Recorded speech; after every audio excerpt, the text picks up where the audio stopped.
19শে জানুয়ারি corporate ভাষা দিবস। এই দিনটিকে রাজ্যের নানা কর্মসূচির মাধ্যমে যথাযোগ্য মর্যাদায় পালন করা হয়।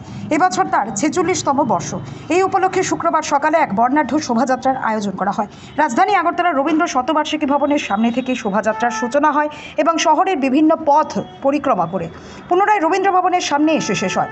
শোভাযাত্রার আনুষ্ঠানিক সূচনা করেন মন্ত্রী প্রণজিৎ সিংহ রায়। এতে রাজ্যের বিভিন্ন জনজাতি গোষ্ঠীর মানুষ তাদের চিরাচরিত পোশাক পরে সামিল হয়। বিভিন্ন স্কুল কলেজের ছাত্রছাত্রীরা এই শোভাযাত্রায় অংশ নেয়।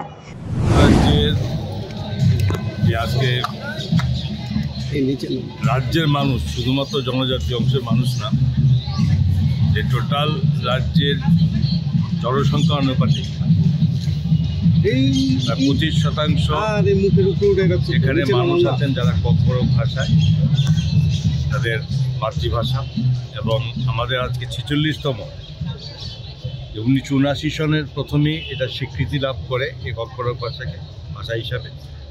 এবং এই দিনে আজকে যে র্যালি হবে তাদের এই ভাষা দিবসের 19শে জানুয়ারি, এটা স্বাভাবিকভাবে রাজ্যের মানুষের কাছে একটা গৌরবময় দিন।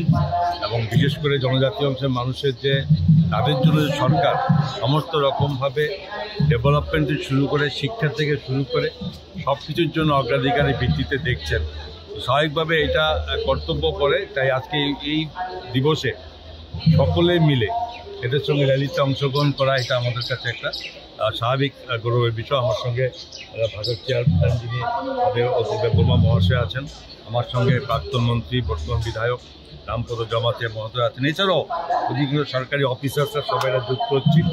এবং আরও আগামী দিনে এই ভাষাকে আরও শক্তিশালী করা এবং সরকারের পক্ষ থেকে সর্বরকমভাবে এদের আরও সুযোগ বৃদ্ধি করা, তো সেটা আমাদের প্রধান লক্ষ্য। আজকের এর মাধ্যমে এই দিবসটা পালন করব এবং এটার মাধ্যমে আগামী দিনে আরও বেশি অগ্রণী ভূমিকা নেওয়ার জন্য।